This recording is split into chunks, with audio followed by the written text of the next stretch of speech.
মাননীয় chief whip, এই যে তালিকা দেন কিন্তু বক্তা তো পাওয়া যায় না। নেত্রকোনা 4 অনুপস্থিত। আছে আছে আছে আছে আছে। আপনার সময় 10 মিনিট। মাননীয় স্পিকার, আমি তো আজকে বক্তৃতার জন্য সময় চাইনি। মাননীয় চিফ হুইপ, মাননীয় চিফ হুইপ, এই যে তালিকা দেন প্রথমে ছাপানো, তারপরে হাতে লেখা, কিন্তু বক্তা তো পাওয়া যায় না।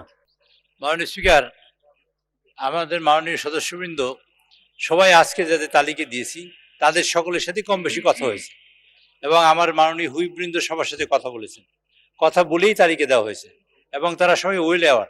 কিন্তু একটা সমস্যা হচ্ছে কি মাননীয় স্পিকার, আজকে মাননীয় প্রধানমন্ত্রী ও সংসদে উপস্থিত নেই।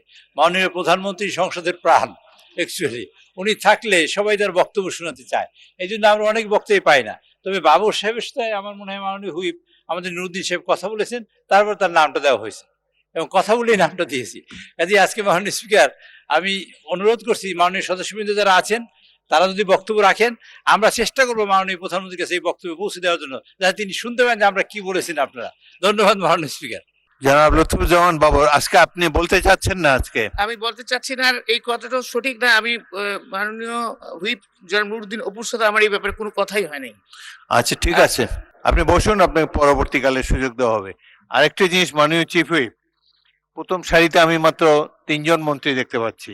অনেক সদস্য তাদের এলাকার কথা বলে, এগুলো মন্ত্রীদের শোনা প্রয়োজন। আপনি আমাদের পক্ষ থেকে মন্ত্রীদেরকে অনুরোধ করবেন তারা যেন সংসদে এসে মাননীয় সদস্যদের কথাবার্তা শোনেন।